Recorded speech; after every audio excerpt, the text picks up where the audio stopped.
Om, peace. Amen. I could have done that for a lot longer, but I promised to talk to you, so I'll do that instead. I'm Asha Nayaswami. We're continuing with our class, Conversations with Yogananda. We are March 2020, so we are sheltered in place. So whereas this used to be a class with a small audience, now everybody's on the other side of a camera. But we're all getting used to it. We're all having a good time, dealing with what God sends us as best we can deal with it. So, let's see what happens next. We are, if you have questions, if you are watching this on Facebook, you may be able to type in a question, and every so often I ask for questions when I have a live audience. So we'll see if it works out, that if you have a question that's relevant to what we're talking about, we can take a moment and go to it. I'm also doing, just FYI, I'm doing 9 a.m. Pacific time, California, 5 days a week, just short satsangs to keep our spirits up and to keep our attitudes right. So if anyone watching this in a timely manner in relationship to when it's being recorded, and you have something you'd like me to talk about there, please don't hesitate to contact me directly or put it on the Facebook questions. So here we are. We are on number 449. And I will read now what Master says. Master says, "What a divine soul Master Mahashaya was," my Guru exclaimed to me once. Master Mahashaya was the disciple of Sri Ramakrishna, who wrote the Gospel of Sri Ramakrishna. Yogananda, as a boy, had had so much love for this disciple that the saint had felt it necessary to remind him, "I am not your Guru." Sometimes, Master said, I would roll on the ground where Master Mahashaya had walked. So great was my love for him, I felt that even the ground had been sanctified. That is really quite a statement, isn't it? There's so many aspects of that that are so touching. In Autobiography of a Yogi, there's a whole chapter dedicated. I think it's called The Blissful Devotee, if I'm not mistaken. And then there's a picture of Master Mahashaya there. Mahashaya means a great soul. So he was just called, the great soul, the master who was the great soul. And he was a schoolmaster of all things, and Master Mahashaya, and he moved into the house that Master's mother had rented when she was arranging for the wedding of her oldest son, Ananta, 50 Amherst Street in Calcutta. And as it happened, she was taken suddenly ill and died in that house. And some years later, Yogananda's family moved to Calcutta, but moved to a different house. But it was nearby, and Master Mahashaya at that point was living at 50 Amherst Street and was running a school for boys.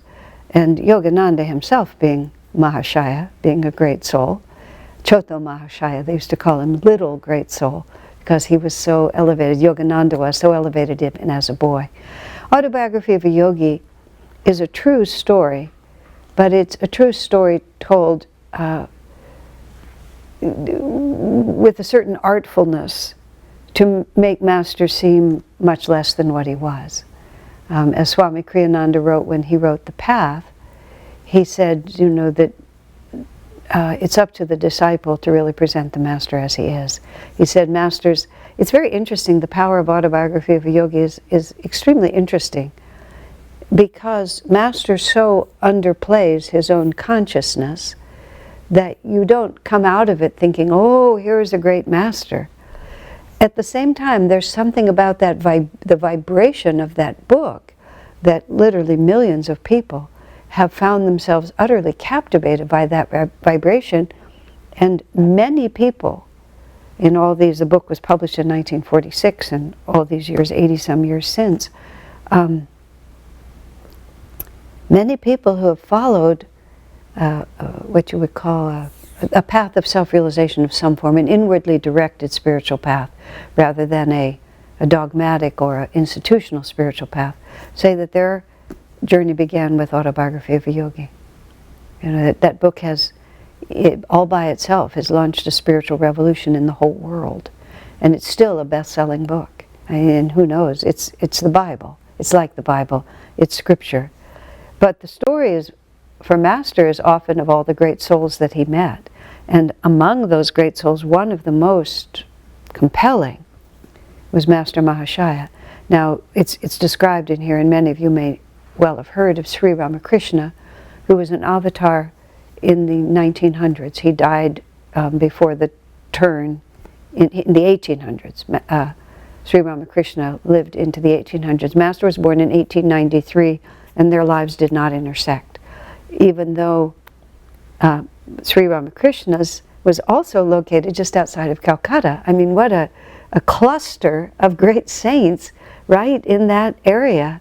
And there's also chapters in Autobiography of a Yogi of Master going out to the temple at Dakshineshwar, which is outside of Calcutta, where Ramakrishna lived most of his life as the pujari, as the priest of this temple devoted to Kali, and where Master Mahashaya, as Sri Ramakrishna's disciple, sat at his feet. And what he did, he called himself M at that point.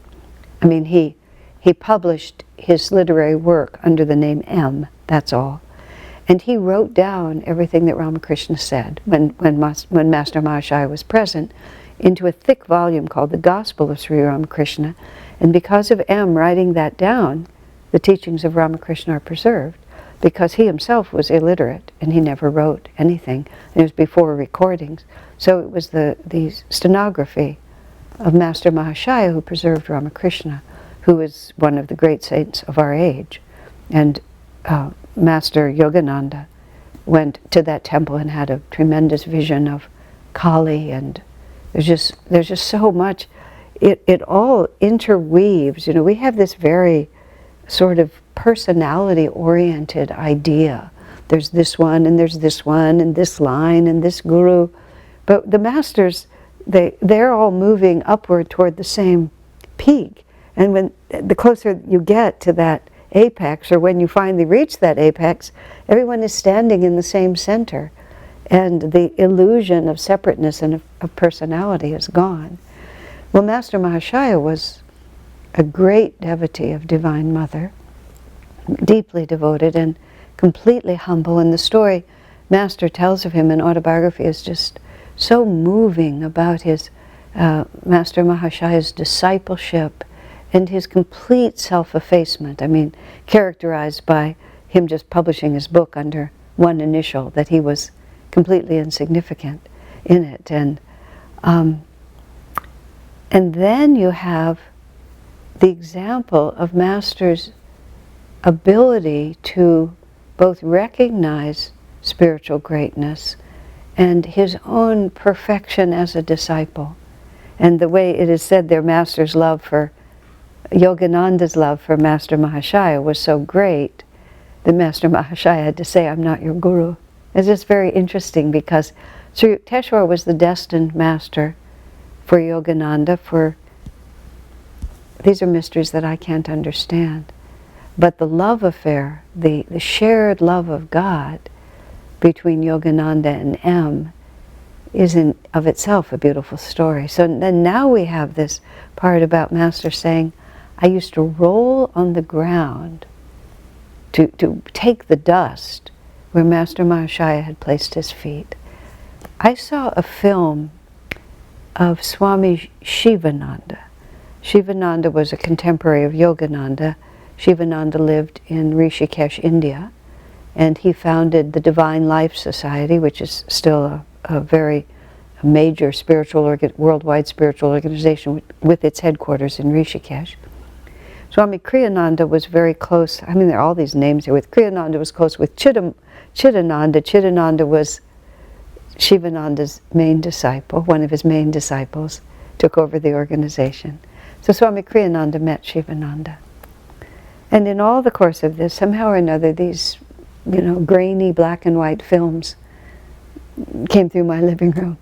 And there was this picture of Shivananda, who was a very sort of classic Indian guru-looking person. He was big, he was bald, he was extremely dignified. He was very traditional in the way he was dressed, which was with not wearing much, walking in his sandals, just very gratifying, for if you want to have a romantic picture. He was just being himself, of course, but he looked that way. And because he was a very great master, he had many, many disciples. And there's these stories that there's a lot of sadhus who don't have a mission that is perceived by the world, that often live either high in the mountains or deep in the forests or even in little enclaves together, but their divine mission is to help the world through their consciousness. And it often happens that such sadhus will also still be connected to a master who may have a more public work. So from time to time they'll come out of the mountains to see them. Such sadhus came to see Lahiri Mahashaya, sometimes to see Sri Yukteswar. And so 3 or 4 of these sadhus in this film, it could have only been a single one, but it seemed to me like it was a small group of them. Very, again, your romantic picture of what a sadhu is supposed to look like, with dreadlocks and shabby clothes, and just perfect, absolutely perfect. And they themselves in the film had tremendous spiritual magnetism, but Shivananda was their guru, so they had they were completely humbled in front of him. And to come to all of this, on this film, there was one of those sadhus, it was one. As soon as Shivananda walked by, the man lay in the dust and rolled in the dust. And you think of it with your mind as, really, that's a bit extreme, isn't it? We have to keep this thing within dignified bounds. I mean, that's sort of how a Westerner might think about it. But what was so amazing about the film was how you could feel that the sadhu was simply compelled to do it by the absolute love and respect he had for his guru. I mean, it was like it's like rolling in the dust was like having been handed a beautiful bowl of chocolates or something like that. Just like you want it, and you feel so joyful at being given it. I mean, that's sort of a silly analogy, but I was trying to think of something the opposite of throwing yourself to the ground and literally rolling in the dust. But it was so moving to me to see that. And I think I was able to watch it more than once. I can't remember the context exactly. But it's just like, to have such devotion. There were so many aspects to it that were so touching to me, not the least of which was, let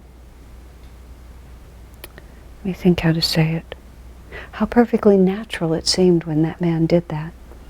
You didn't even think of it as extreme. It was like you could feel that it was the only way to express what he was feeling, so he expressed it. And there was no hint of embarrassment either in him or watching him. Sometimes you see somebody do something extreme, and even if you are impressed by it, you can feel a little uncomfortable. But it was so cellular. And the other part of it that I remember watching was that it was absolutely spontaneous. You could tell it wasn't premeditated.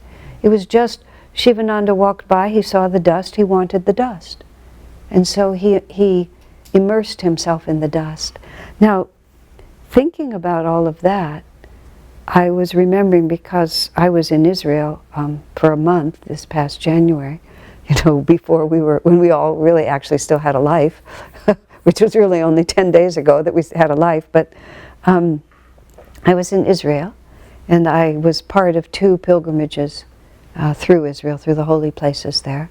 That in itself is a huge story, but in helping to lead those pilgrimages, I had to talk a lot about the events of Master's life and of Jesus's life. Here we are with so many different masters. We have a wealth of masters tonight. And one of the stories in the life of Jesus, which is a very important story, is when Mary Magdalene comes in and washes Jesus' feet. Now, most of us have a sort of a vague understanding of that story, or a deeper one, depending how much you've read the Bible. But one of the context of that story is part of what makes it really extraordinary. Bear in mind, it was a time when men and women did not freely mix with each other. And so Jesus had been invited to the house of a disciple, a well-to-do disciple, who was giving a dinner for Jesus and many of his followers. And of course, the man who was hosting him had invited Jesus there out of sincere interest in him and his teachings. And Jesus was holding forth. In the course of my many years with Swamiji, he and I, as a tag-along, were often invited to people's homes. They would have either a small party or a large party, or just, a group around the table. And it was, a much sought-after, eager opportunity to have Swami's company, and also to have the privilege of serving a holy person, which it's great good karma to be able to serve a holy person. It's great good karma to serve devotees. It's a great privilege to serve devotees. When I've had the privilege of cooking a great deal at Anandan, it's just a great privilege to serve devotees. And I've cooked for Swami also. It's a great privilege to do it.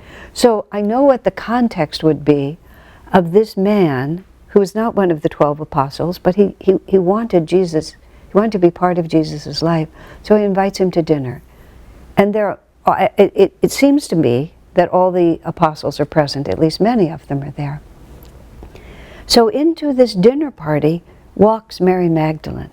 Now, as it's been understood at this point, Mary Magdalene was a strikingly beautiful woman. She was also not a low-class person, but she was a courtesan. Now, I use the word courtesan specifically rather than prostitute, because courtesan is not exactly like a prostitute. A courtesan is a woman who lives off the generosity of men and uses her feminine capacity in order to make a living. But Mary Magdalene was a very high-class courtesan. She wasn't a tramp.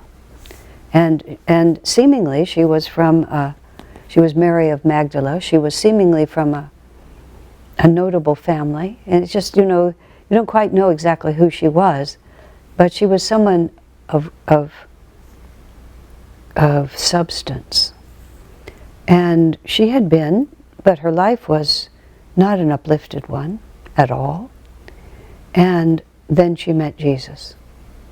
And Jesus drew her by the power of his love out of that way of life, and she became deeply devoted to him. And now, partly one speculates. I often try to make the stories, I do try to make the stories of Jesus, especially because it was so far in the past. I try to understand them from what I understand of my life with Swamiji. Because having lived with Swamiji, who was a great saint, I also understand how human the story is, and how everybody, even though the context was different, and the examples Jesus used had to do with sheep and wheat and wineskins and things like that, they were just people. And you can tell when you really read it as if they were people, that they're just like us. So I picture this scene where Mary Magdalene comes in. Everybody knows who she is. They also know that she's become devoted to Jesus. Some have criticized Jesus because she doesn't have a good reputation. He should protect his reputation. What is he doing hanging out with someone like her? Doesn't he know who she is? Sort of like this. People, small-minded people who don't love the way Jesus loved. But in any case, so she comes in. And because of the life that she lived, she was not concerned with other people's opinions. And the personality that has come forth through the Gospel of Mary Magdalene, which is not one of the authorized Gospels, but exists in all the stories about her afterwards, she was her own person, and she lived her own life in her own way. And she didn't care what these people thought. And given the career that she had, she was not intimidated by the presence of men. You know, she had seen all sides of the male character, and she was not in awe of it. And Jesus was there. Jesus was the one she loved. So Jesus comes right into this dinner party. She falls at the feet of Jesus, and she begins to wash his feet. Did she bring a bucket of water in? We don't know. But she broke she opened a vial of very powerful smelling perfume and anointed his feet with this very expensive, very pungent fragrance. And then she took her long hair. She used her long hair as a cloth to wash his feet. This is extreme behavior. This is falling on the ground and rolling in the dust. You know, and the people around Jesus were scandalized. They were scandalized that he was allowing a woman like that to touch him. You know, even to allow a courtesan to touch you. And they don't make a big deal of it, but I can imagine that many people lost faith in Jesus because of that. You know, it's like, well, I thought he was a good man, but here he is consorting with a courtesan. And then they will project upon that all that they want to project. And so, but Jesus himself did not stop her. I mean, he could have said enough like this, you know, but he didn't. He allowed her to express her devotion because he knew her heart. He knew that what she was doing was exactly appropriate. And it wasn't that he had an elevated position. He knew, Jesus knew who he was, and he knew who she was. And he knew that this was a sincere gesture and should be allowed to continue. And then the disciples begin to kvetch around the edges. You know, this was a very expensive vial of perfume. It could have been sold and the money given to the poor. And I believe it was Judas who made that complaint. And then the Bible states, not that Judas was sincere in that, but he was just criticizing. And then Jesus defended Mary Magdalene, either in that moment or later. You know, how can you consort with one who is so sinful? He said, you know, those for whom much has been forgiven, then much love is possible. If a big debt is forgiven, then the gratitude is greater. And so that's how he saw Mary Magdalene. There was more to forgive, but once that was forgiven, there was more power also in gratitude and devotion. Swamiji has often said, many people are pious not because they're actually good, but because they don't actually have the energy to sin. And there's a wonderful story told about Sri Vivekananda, when a devotee came up to him and in a very limp way asked, how can I realize God? How I want to realize God? And Vivekananda, I presume the story is true, said to him, can you lie so convincingly that no one will know you're lying? And the would-be devotee said, no, Swamiji, I would never lie. And then Vivekananda said, well, can you steal? Can you steal so cleverly that you'll never get caught? And the devotee said, no, Swamiji, I would never think of stealing. He said, well, my assignment to you is that you learn to lie so effectively and steal so successfully, and when you've mastered those, then you come back to me. Now, Vivekananda was known to be unpredictable and dynamic, but the moral of that story, or the point of that story, is that he wasn't a good man. He just didn't have any energy, and he actually, if he had energy, he would have expressed it in a dark way. So Vivekananda said, the first thing we have to do is we have to get you moving. And what's going to get you moving is to act badly, and then once you're acting, we'll have something to work with.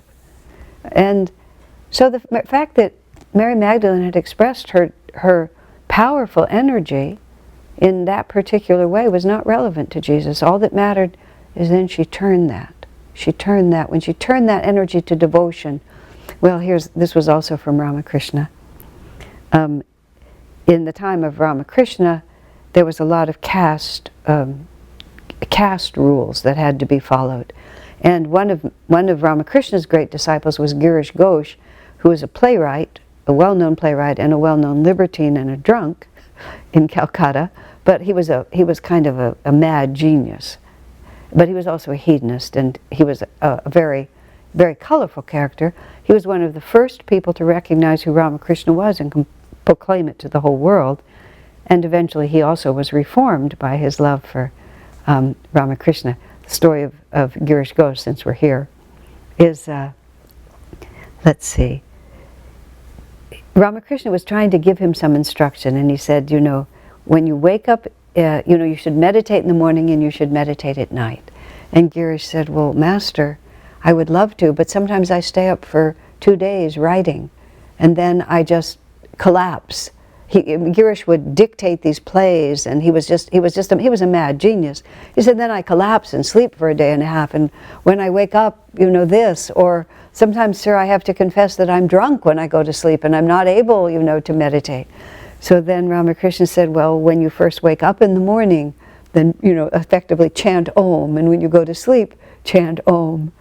And Girish said, well, Master, I'd like to say that I will, but I don't want to promise you, because again, I'm really not sure that I can. So then Ramakrishna said to Girish, then give me your power of attorney. That's the phrase, that's how it is in M's record of the Gospel of Sri Ramakrishna. Give me your power of attorney. Now when you give someone your power of attorney, you basically give him authority over your life. I mean, that's what it is. You know, you have the legal right to dictate the conditions of your life, but if you give the power of attorney to someone else, he can dictate the conditions of your life. I mean, this is just a well-known legal phrase. If you're elderly and you can't take care of yourself or something like that, you would give the power of attorney to someone else. So Ramakrishna asked Girish to give him the power of attorney. And Girish said, easily, Master, I can easily do that. And then Girish sort of tells the story about he had no idea what he had done. And it only gradually penetrated his consciousness that he had turned all authority for his life over to his guru. And he sort of, and then what happened was, slowly by slowly, Ramakrishna took charge of his life. And Girish gradually lost the capacity to do all the things that he had always done, not the artistic work, but all the hedonism and all the libertine and all the drinking, because Ramakrishna was in charge of his life and he just couldn't do it anymore. It was just a magnificent story, and the truth too. It's marvelous. In the purification ceremony, which Swamiji wrote for us to do, which we usually do on Sunday mornings, used to do on Sunday mornings when we had access to our church, but that's all for, we'll come back to it again, I'm sure, someday. The devotee kneels before the light bearer and says, I seek purification by the grace of God. And one of the whispers, one of these that we may get to tonight or next week, speaks about that. I seek purification by the grace of God. Then the light bearer says, the voice is speaking for the guru. The master says, open your heart to me and I will enter and take charge of your life. I mean, we're giving him power of attorney. Open your heart to me and I will enter and take charge of your life. Now really think about that. I mean, we've done that purification ceremony for 30 years and many people have done it every week. It's quite a promise. It's quite a promise on the part of the master, and it's quite a serious commitment on the part of the devotee.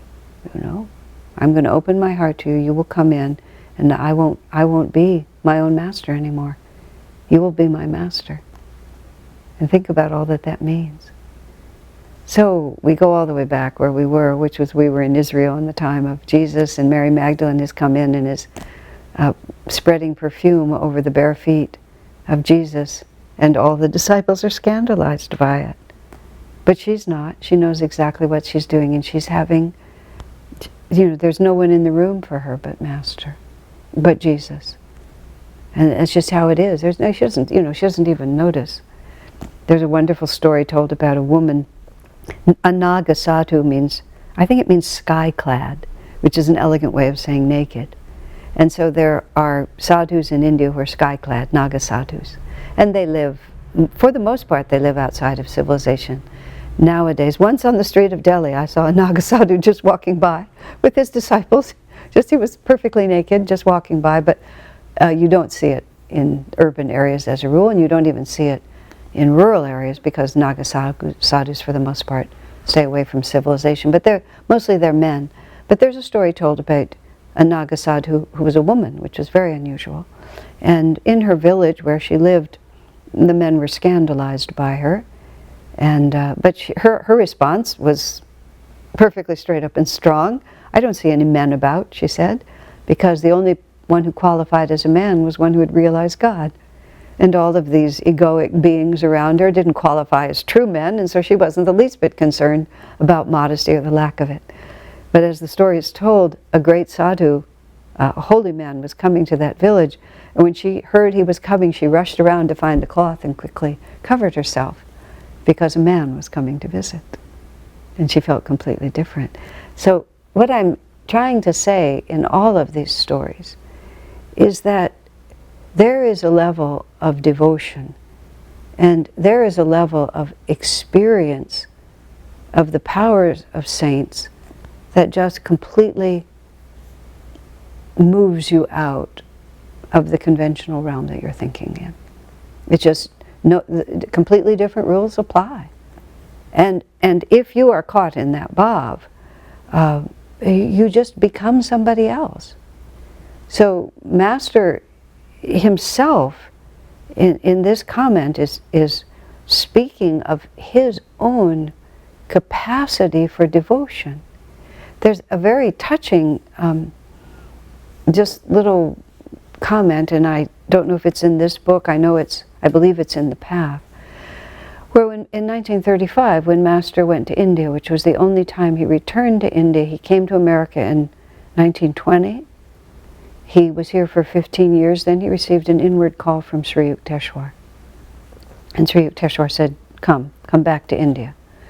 And of course, while Yogananda was in India, Sri Yukteswar left his body.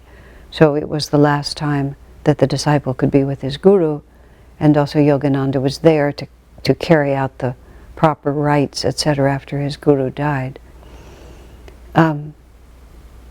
But when he was in India during that time, Yogananda met a man who was known as Sri Rama Yogi. And Sri Rama Yogi was a disciple of Ramana Maharshi.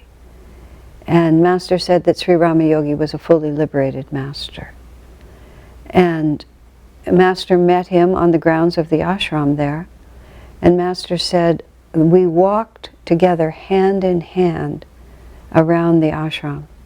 And then Master said, if I had spent another 30 minutes in Yogi Rama's company, I could never have brought myself to leave India again.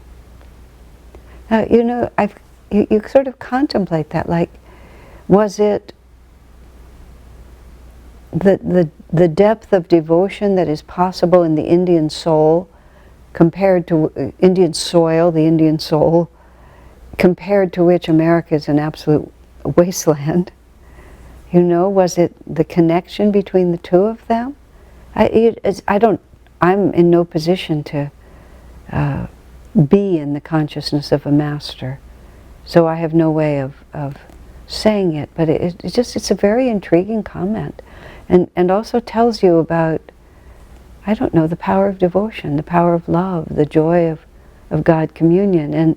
And in a balance to that, Master wrote to Rajasi from India, you know, how hard it was for him to leave India, but Rajasi's presence in America would draw Yogananda back.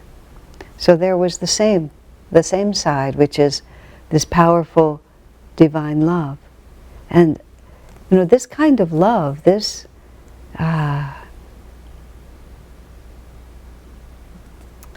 love that laughs at death, that is unconditioned by time, that is a union of souls that we only dream of. Very, very extraordinary. It's just extraordinary.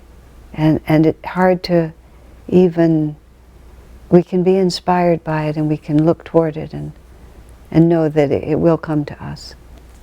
There's a very personal element, you see, to our divine search. Swamiji remarked about it in the context actually of soulmates, which people tend to think of as romantic unions, but it's divine romantic union. But Swami, he wrote a book called Love Perfected, Life Divine, which was actually a rewrite of a novel written by Marie Corelli that was published 100 years ago, which was a very beautiful, extremely beautiful romantic tale of a man and woman who had, and you know, not that many people write on spiritual themes, and Marie Corelli did. It was lovely. And the story is how they had many different incarnations in which they sought perfection in love, never succeeded. Every liaison ended disastrously. And finally, he stopped seeking fulfillment outwardly, went away for a long time, this is in the story, trained with a guru for God knows how many lifetimes, mastered himself, and then a long time later came and found her again. But there was no possibility of union until she had done what he had done. So then she had to withdraw and train to the guru, and only after that was the fulfillment of love possible between them. And then the story kind of, as Swami said, Marie Corelli did the best she could with it, you know, within her understanding. So her story is that the two of them sail off into the sunset on this luxurious yacht. Swami says, that's not heaven, that's hell. He said, to just sail around forever, living a perfectly self-indulgent, useless life, he said. And so Swami rewrote the story, but he used a lot of her theme because it's beautiful. And in his story, they dedicate themselves to helping the world, which is much more realistic. Realistic because that's what you would want to do. Now, the end of all of this is, in talking about this longing for love, Swami spoke of just the fact that we do have a deep desire for love in a personal way. It's not sufficient just sort of to abstractly. We want to be personally fulfilled. And how exactly that comes about, it's just something that he said, God does not plant a desire in our heart without giving us the possibility of having it fulfilled. And the longing to be loved, as Swami says, not only impersonally but personally, is very deep in us. But the perfection of it is the exact opposite of what we think. We think of it as passionate and physical and sexual and, oh, aren't you wonderful, and you think I'm wonderful, and just ego-fulfilling, when you have to have transcended the ego before you can even love that purely. And that's what you see with, there's Master Mahashaya and Master Yogananda. It's just like, there's no ego in either of them, so nothing inhibits the power of love itself. There's a lot to think about. Mary Magdalene with Jesus. People have tried, to turn it into a romance between Mary Magdalene and Jesus. They even, there was even, it was proposed that Jesus didn't actually die on the cross, but he and Mary Magdalene moved to India and raised a family. Swami said, why would they do that? Just like he just shook his head what a preposterous idea. Not that raising, Lahiri Mahashaya raised a family. Sri Yukteswar was married and had a daughter.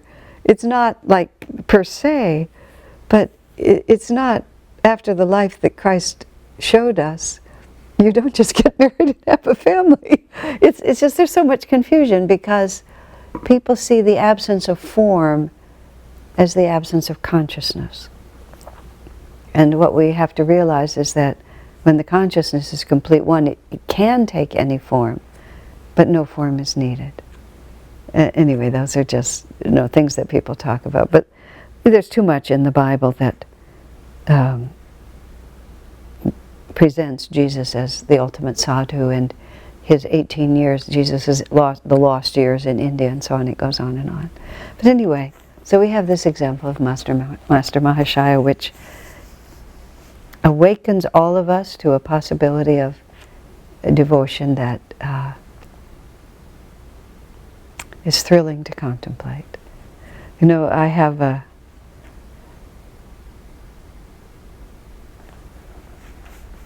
well, I'll go on from there.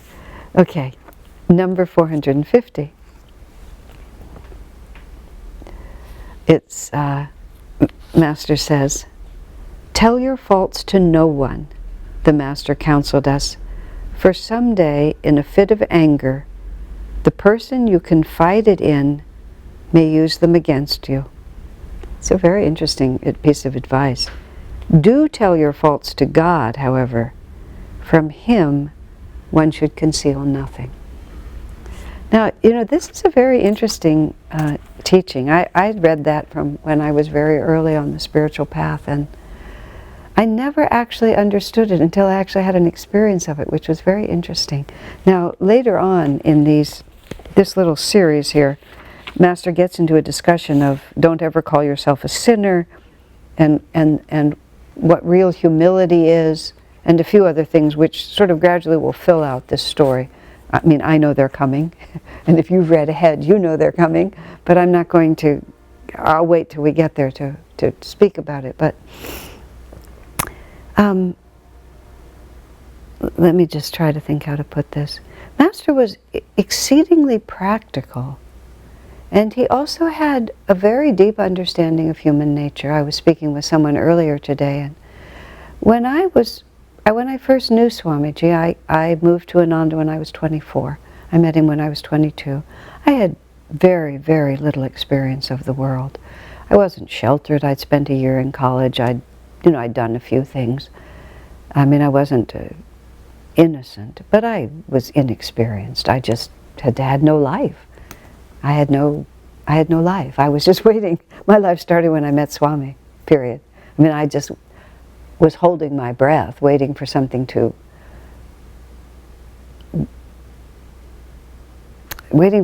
that looked like something I wanted, which was the consciousness that I saw in Swami Kriyananda was what I wanted, and I knew that I could learn from him how to be like him, and that was it. That was what I was waiting for. I was just sort of leaning against the wall, waiting for the right train to come into the station, and then I hopped on it and never got off. But what we were saying was, oh yes, but Swamiji was 44, I was 22, and he was very experienced. He was born in Europe. He spoke 4 languages by the age of 10. He crossed the Atlantic like 6 times before the age of 10.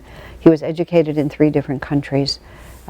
He was exceedingly well educated and very cosmopolitan in his experience of life. By the time he was 44, he'd been on the spiritual path for 22 years. He'd been a minister in Self-Realization Fellowship. He'd lived in India. He'd traveled all over the world. I mean, he knew a lot about a lot, and he understood human nature. And he would often say things that that shocked me. My position with Swamiji, I had, by the grace of God, I always trusted him, literally from the first time I saw him. I just knew that he was truthful, that he was not that he didn't lie, but he was the embodiment of truth. And I knew he was the embodiment of truth. He was the embodiment of wisdom. So I never was in a position to totally reject what he said. But I was too engaged in my own self to mindlessly accept what he said either. The way he spoke about himself in Yogananda was, I accepted what Master said unhesitatingly but not unquestioningly. And that was exactly the relationship I had with Swami. So he would say things that he would make what seemed to me like sweeping generalizations about human nature, about people's suffering, about people's confusion, about the lack of self-determination, just general comments that I thought, I don't know, they shocked me. But I couldn't reject them either, because I didn't have any grounds to say he was wrong. I just didn't have the experience to say he was right. I actually made up for myself in my own mind. At the time eventually I lived in this geodesic dome with rounded walls, which was lovely in many respects, but it made closets really awkward because you didn't have straight walls. So there were very inaccessible corners to those closets, and so you would store things accordingly, things that you couldn't throw away, you didn't want to throw away, but you didn't want them in the middle of your life either, and so you just put them back there. Everybody has such places in their house. I have places in this house where I live now. So I had a mental closet, and I would take things that Swami said, and I would wrap them in a little package, and I would put them way back in a place where I didn't dare throw them away, but I really didn't want them in the front of my consciousness because they were too confusing. And I needed in the front of my consciousness the things that fit me that I could use. And then over time, and time now has been almost 50 years, little by little, as happens also often when you store things in the closet somewhere, you'll pull it out and you say, well, that's really nice. I could really use that because my life has changed, and now that which wasn't suitable is suitable. So over time, all of those things that I packed away in that far corner, I've unpacked every one of them and seen the validity of it. It's just that I didn't have enough experience to know. So this don't tell your faults to anyone, because in a fit of anger they'll use them against you. I just didn't have any idea what to do with that. Because partly also I was in the habit of confessing my faults a lot in that kind of reverse egotism. It wasn't exactly humility. It was self-involvement is actually what the word is. Just thinking that everybody cared. That I was as important to them as I was to me. It seemed like a good idea at the time. And also out of insecurity, I'll say it first so that when you say it to me, it won't hurt me as much. It's not even worth thinking about. But I went through all of that. I'm 72 years old. There's been a lot of water under the bridge, let's just put it like that. But I had this very interesting experience, and it's not quite in a moment of anger, but it was close to it. I always thought of myself I used to think of myself as a person who didn't have a very good visual artistic sense. I've never painted, I can't draw at all. I just never thought of myself as having an artistic sense, a visual artistic sense. I've always been very good at words, and I used to be very interested in theater and acting. So that side of things I could see. But I always felt that I couldn't see physical beauty because I didn't know how to create it at that time. And I was put in charge of the publications business, which as a businesswoman I was a catastrophe. So I only did that for a short period of time, but during the period of time when I was there was the summer of 1977, when Swamiji finished the path. He finished it in the spring of 77. I say that 76, yeah, it would have been 77. And he left for India. He went away for 6 months, and he left the book, the manuscript of the book, in our hands to publish. I mean, when I think of it now, I think, my gosh, he really trusted us. But I think we actually I didn't stay in touch with him as he would have liked, but anyway, we managed. And so I was in charge of publishing that book, and it had to be designed and all this like this. And it was the first time I'd ever worked with that whole publishing thing. This was before the age of computers. The whole system was very, very different.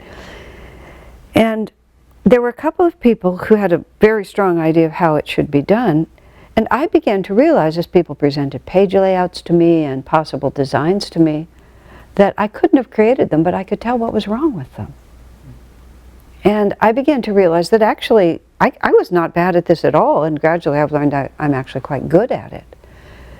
But I couldn't get anyone to listen to me, even when I knew that I saw something that they weren't seeing. And the reason is because I had told them all that I didn't have a visual sense, artistic sense. And so they started disqualifying me because I didn't know what I was doing. And I thought to myself gradually, as I saw them just disregarding me and actually telling me that I didn't know, I'd ask myself, where did they ever get the idea that I didn't know? And to realize that I had given it to them. I had defined myself by my weaknesses, and then when it served their purposes, they used that against me. I mean, in the end, we gradually worked it all out because the people that I was working with had superb artistic sense, and I just had to figure out how to communicate. And once I figured out how to communicate, they taught me and I taught them, and we all worked together, and we created a beautiful book. It all worked out. But the other part of it was that lesson. Oh, look, I've told them that I'm weak in this area, so when it serves them, they dismiss me and call me weak in that area. And that's exactly what Master was talking about. And then all of a sudden, it's not just a matter of convenience. It's not just that you can't be an effective leader because you've undermined people's confidence in you. It's that you've given people the power to reinforce your limitations. And why would we want to do that? You know, we need to be, well, this is what comes next. We need to constantly emphasize the fact that we are children of God. And whatever little bit of mud happens to cling to us is just so incidental. You know, those disciples of Jesus who were small and narrow-minded thought the mere fact that Mary Magdalene had lived an immoral life was relevant. Jesus didn't care. It's like she loved him now. She had risen to this tremendous level of devotion, and that's all that mattered now, the past lives of all men and all women. I remember now when I started telling the whole story about Girish Ghosh, which ended up with power of attorney. I had started for a different reason, so I'm going to come back and just fill in that story. There were a lot of caste rules at the time of Ramakrishna, and he was very high caste, and people were always, it was always a big issue in India. I never experienced it myself. It wasn't relevant, and by the time I went to India much later, it wasn't the issue. But Girish brought many people to Ramakrishna, and many of the people he brought to Ramakrishna were the people who were engaged in his theater, and many of the women actresses, people of high caste, would not go on the stage. So he found a lot of prostitutes, and he elevated them to the level of actresses, but they were not necessarily high caste people, but he gave them opportunities. And so he would bring them all to Ramakrishna, because he brought everyone to Ramakrishna. So his troupe would come in, and he was so magnificent, and many of these people had become beautiful artists under his tutelage. And so they were really fine people now. But some of the high caste people were just scandalized that Ramakrishna would freely associate with this crowd. And so after they left, when people tried to chide Ramakrishna, this is how he put it. He said, right now, the God they worship, meaning these actors and actresses, is music and art. He said, someday they will, let's see, how did he say? Right now the God they worship is music and art, he said. And that is not, the ultimate thing, but they know how to worship. That's how he put it. Because they are giving themselves wholly to what they're doing. And when they awaken, to a higher dimension of divinity, they know how to worship. And in a sense, that's what you saw in Mary Magdalene, because she had just separated herself so far from society's expectations that when she saw a different goal in her life, nothing stopped her. Just nothing stopped her. And that was, she knew how to worship. And when she saw the true object of worship, she just went to it with her whole heart. And simply just put it behind her. When Swami Kriyananda was in Self-Realization Fellowship and eventually was expelled, and his nemesis in SRF was a woman named Taramata. And Taramata was a very, very powerful person, Swami would say to us, because she managed to make things happen. It's hard to even imagine. All Swami would say is, you had to have known her. He said it's impossible to describe the power the power, the force of her personality. And she was a very highly advanced soul. However, at one point she left. She was living at Mount Washington with Master. She left Mount Washington and went and got married and had a child. And that marriage ended somehow or another. And she just picked up her child and moved back into Mount Washington. And some of the smaller nuns who had never, even dreamed of doing something so outside the lines of what, their little monastic life, said to her, basically, how dare you come back? How dare you show your face here after what you did? Just walking away from your guru and going off and living a wholly different life. And Tara, who would just have none of it, she didn't care what people thought. She said, do you want me to just worship my mistakes? What a perfect answer. All right, I made a mistake, but why should I spend the rest of my life letting that mistake being the center of my altar? He said, it's a mistake. I move it to the side. I put my divinity, my object of aspiration, I put it back on there, and that's what I'm doing. I mean, powerful examples that we have to constantly remember. So when we enumerate for others too much about all the ways that we're limited, we give them the opportunity to hold us to a small reality. And not only can it come back on us in a bad way, but why would we do that? Now that doesn't mean we're defensive or or ashamed or anything like that. It's just, why dwell there? And why give other people the chance to dwell there? Anyway, I did not understand that statement at all.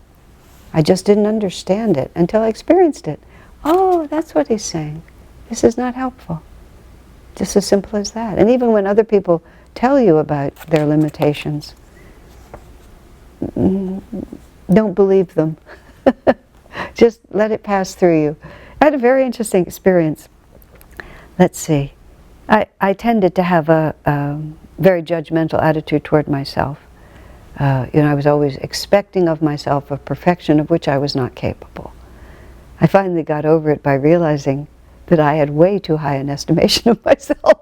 And that if I continued to expect that level of perfection of myself, I was always going to be unhappy. And that seemed kind of like a dumb strategy to me.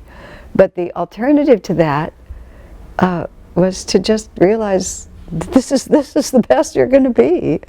I remember a friend of mine who also had a similar difficulty. She was coming to me and she was just in this, she was terribly upset because she'd set a completely impossible to reach standard for herself. And so therefore she was always feeling like a failure. And I told her, basically, unfortunately we had a rapport that I could say this. I said, honey, you just have to face it. You're really not that good, but you're perfectly adequate.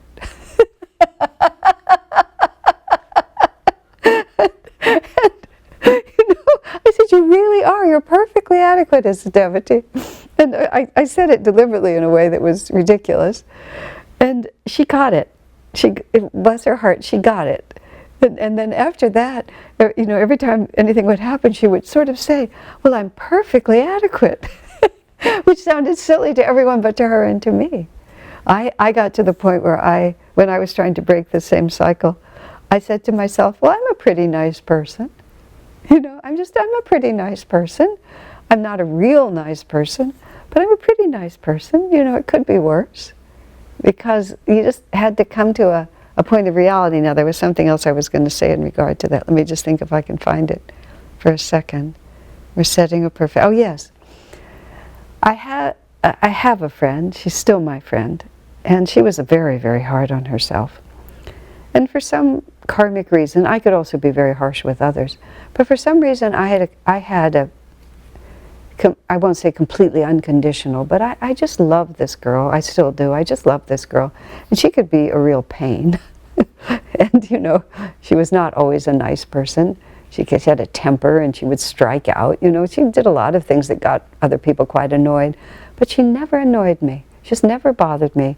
Whatever she did, I don't know. I just loved her and I had total faith in her. I just believed that she could do it. And it was interesting when I was realizing how harshly I judged myself and how unhelpful it was to judge myself.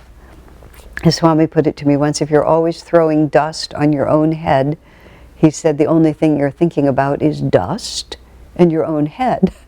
And it's just not going to really take you anywhere. So that penetrated a little.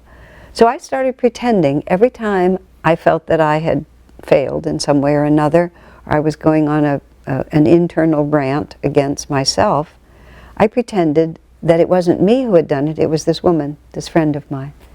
And I pretended that it was her coming to me, telling me what she had done, whatever it was that I had done. Exactly, just exactly. Because my spontaneous reaction to her was always, yeah, all right, that wasn't great, but it's fine, you'll be okay. Whereas my reaction to myself was that it was the end of the world. And that, there would never be another sunrise. But it was an amazing thing to me when I just was able to impersonalize it just that little bit and think if she told me, I would just let it pass and I wouldn't think about it again. Why am I treating myself differently? This is what it is to be impersonal. Impersonal is a very interesting word. We're impersonal about ourselves. While I'm sort of rolling this out, it's actually related to some of the things we're coming to, so it is relevant. Let me think how to say this. The right relationship to ourselves is not that we're not important, because sometimes people become, they martyr themselves. I'm nothing, I don't need anything, I can, don't think about me, I can do it. There was this they're always trying to suppress, they're always trying to make themselves into nothing. Let me get it right. Let me just think how to say this properly. They have an exaggerated sense of their unimportance. And here's how it played out in a group dynamic that actually made this show for me. The group of people which had a lot of work to do, a little more work than they could actually easily carry. And one of the members of that group was always volunteering to cover everything that nobody else could cover, just trying to be helpful. But the fact was they were promising more than they could deliver. And so by the time it came time to deliver it, they weren't able to keep that promise. And so many things fell through the cracks. But the person was always insisting, that they were willing to sacrifice, they could do it, they could get up early, they could not have a day off. And that insistence on their desire to be the self-sacrificing one actually torqued the whole dynamic of the group, because it wasn't really completely true. By trying to make themselves nothing, they were not actually being who they really were. Okay? So to be impersonal is to just say, I'm important, not more important than you, but not less important than you either. We're all just in this together. And we're all together trying to live our lives in the right way. And so sometimes I have to prioritize myself because that's honest for me. And sometimes I have to prioritize you because that's what's the most important thing that's needed. But we just look at it objectively and according to Dharma and according to what's true. Swamiji was extremely impersonal about himself, which also he stood up for himself whenever it was appropriate for him to do so. He just did. He knew his own worth, and there was no ego in it. It was just, and he tells these stories when he was a child, he never let a bully have the upper hand with him, ever. He just wouldn't do it. And he wouldn't let someone take advantage of him. He saw no point in it. It wasn't honorable. It wasn't the right way. It wasn't the way a person should be treated. There's a story he tells, which is really an interesting one. Let's see, I don't know, did he write this story? He might have written this story somewhere, but he at least told it. When he was in India from 1958 to 1962, he was like a young monk in his mid-30s in Self-Realization Fellowship. Daya Mata had become the president. Her sister Ananda Mata was on the board of directors. And they were senior disciples to him. They came to India and he hosted them in India. And he had arranged a tour for Dayamata all over India, and because he'd been there for a time, and so they were traveling together. And Anandamata was a very strong-minded person, and somewhat silent in her nature, but very, very forceful.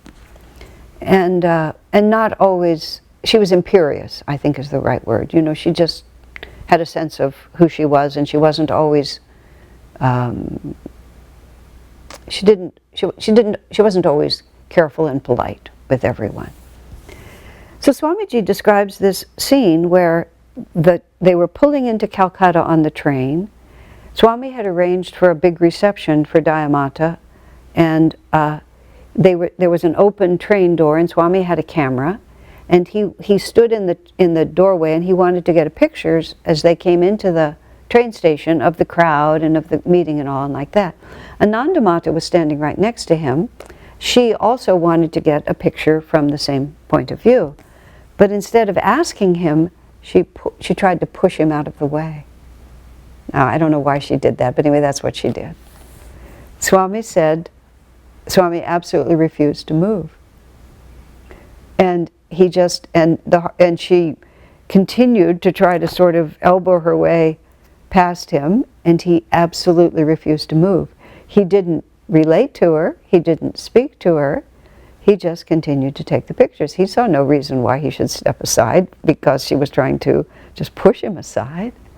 Now, the whole scene in itself is weird, but let's just take it for that. So then when Swami was telling me this story at one point, I said, "Sir, you were just a young monk. These were the senior disciples. You know, they had spent all those years with Master. How could you just do that?" And Swami's answer was, "Nobody treats me that way." He also said, "I was also a disciple of Master. You know, I was a minister. I also had a position there. No, it wasn't appropriate. And so it wasn't appropriate, and there was just nothing in it. He just wasn't going to put up with it. But he wasn't doing it out of ego. It just wasn't appropriate. He was very impersonal about it. This is right behavior. It's not about me, it's not about her, it's just not right." And many times I saw him, he wouldn't fight you, but he wouldn't give in either. He just wouldn't. This one of the most ridiculous exchanges, and why I thought this was a good idea. You know, I look back at times and I think, what could I have been thinking? Swami, every so often he would get on these health protocols that somebody would persuade him was a good idea, and he would selectively become interested in different ones for various reasons, either to help the healer or to help himself. You never really quite knew. One of the protocols had to do with strict separation between fruit and vegetables. And you know, fruit should be eaten at a certain time and vegetables should be eaten at a certain time. Now, I was a food fanatic for many years of my life, and I knew about food combining, and I knew a lot about that, and I believed that apples were an exception. And I was convinced that apples were an exception. And I often fixed food for Swamiji, and during that regimen, part of that time he was having a lot of fresh juice. So I came over in the afternoon, he wanted some fresh juice.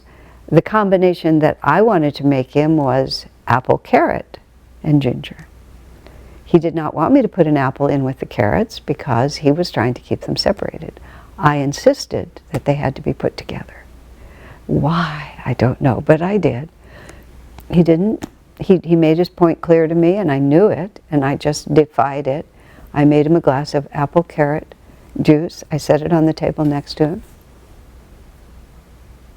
He looked at it once, never touched it, never looked at it again, never said a word to me either. But it's like, nobody treats me like this.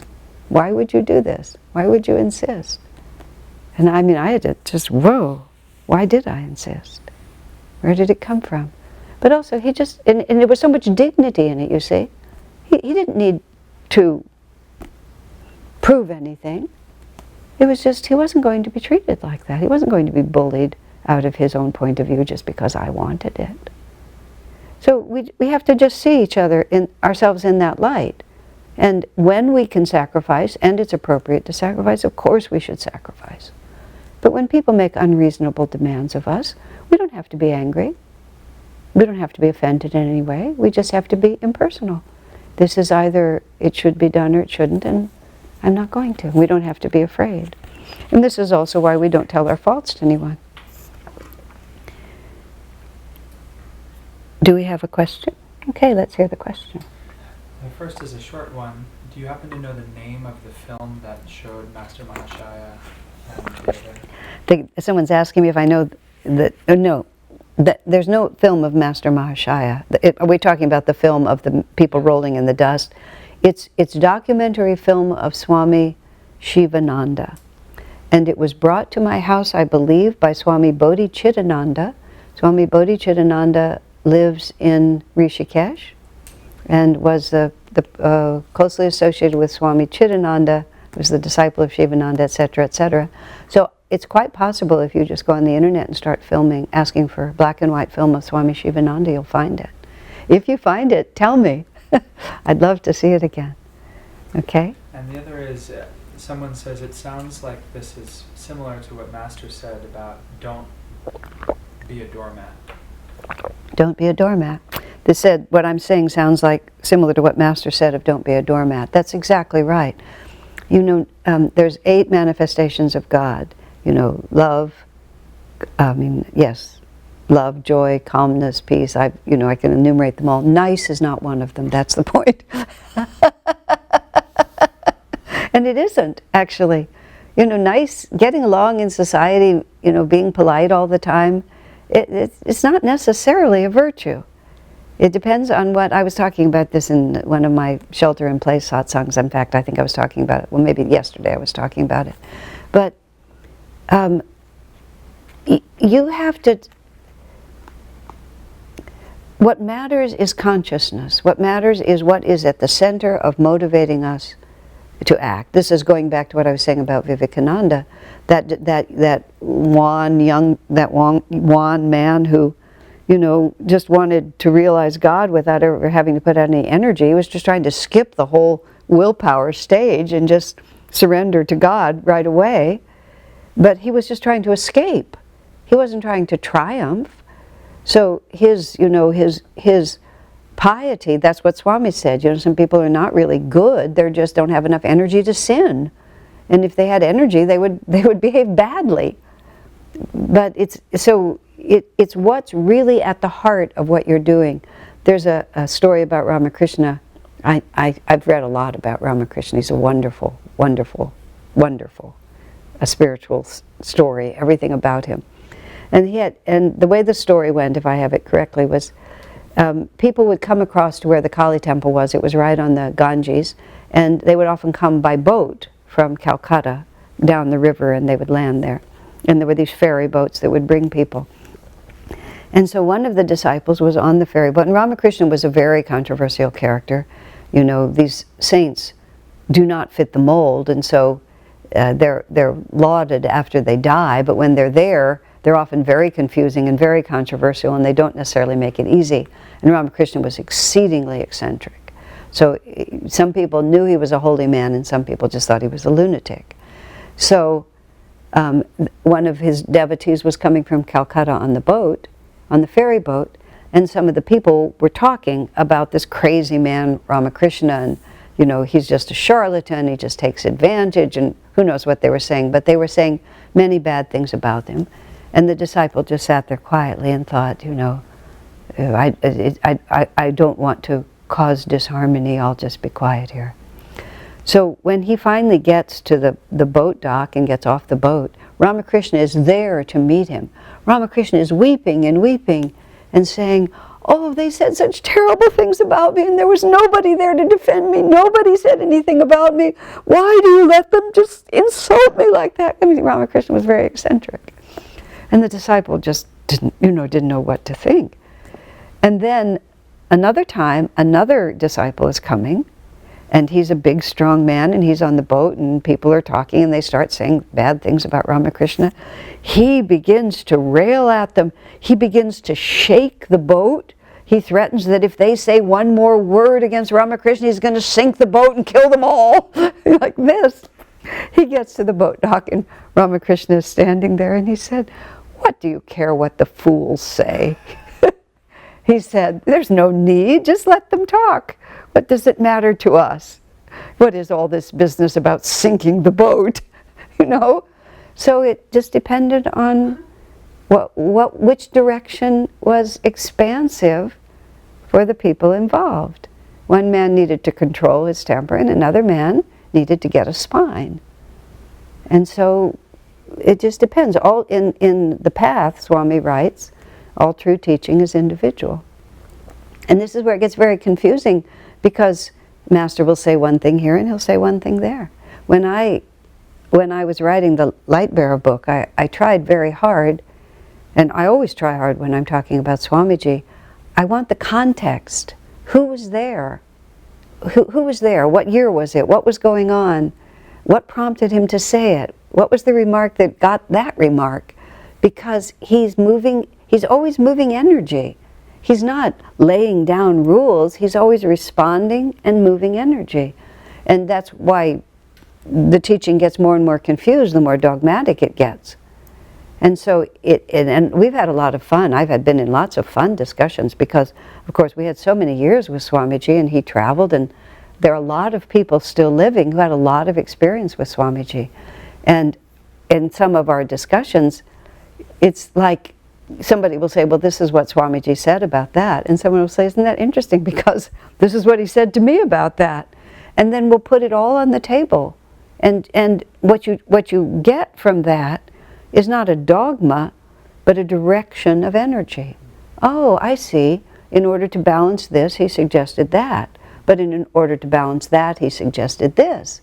And what you end up with is an understanding of intuition, rather than just a series of rules that you've memorized, which is, completely different. It has to be the spontaneous knowing from yourself. Swami writes very interestingly, and now where would it be? I don't even know. It might be in an essay.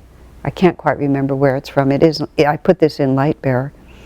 He said when Master assigned him to be in charge of the monks, Master gave him almost no specific instruction. And this was like 1948, 49. And you would think, he said, that Master would have laid it out for him. He said Master gave him a few instructions and every so often would correct him if he was going off in another direction. And Swami himself, it took him a long time. And this was like in 1993, I think, is when Swami really sort of put the pieces together. He said, if Master had given me any specific instruction, I would have bent my will to accomplish what he specifically told me to do. He said, but instead what Master did is Master inspired me from the inside, so that whatever I felt inclined to do grew out of my actual understanding. And then I'll go farther. Swamiji described that's how he works with us. This is how he put it. He said, I project ideas to people, and if they're in tune with those ideas, they will receive them. And if they resonate with their own inner vibration, then they'll act on those ideas and make them their own. And when I heard him articulate that, I realized, yeah, that's what I experience. Without even knowing it's coming from Swami. I mean, I have known it's coming from him. I know it comes from him. But it's more like it's your own.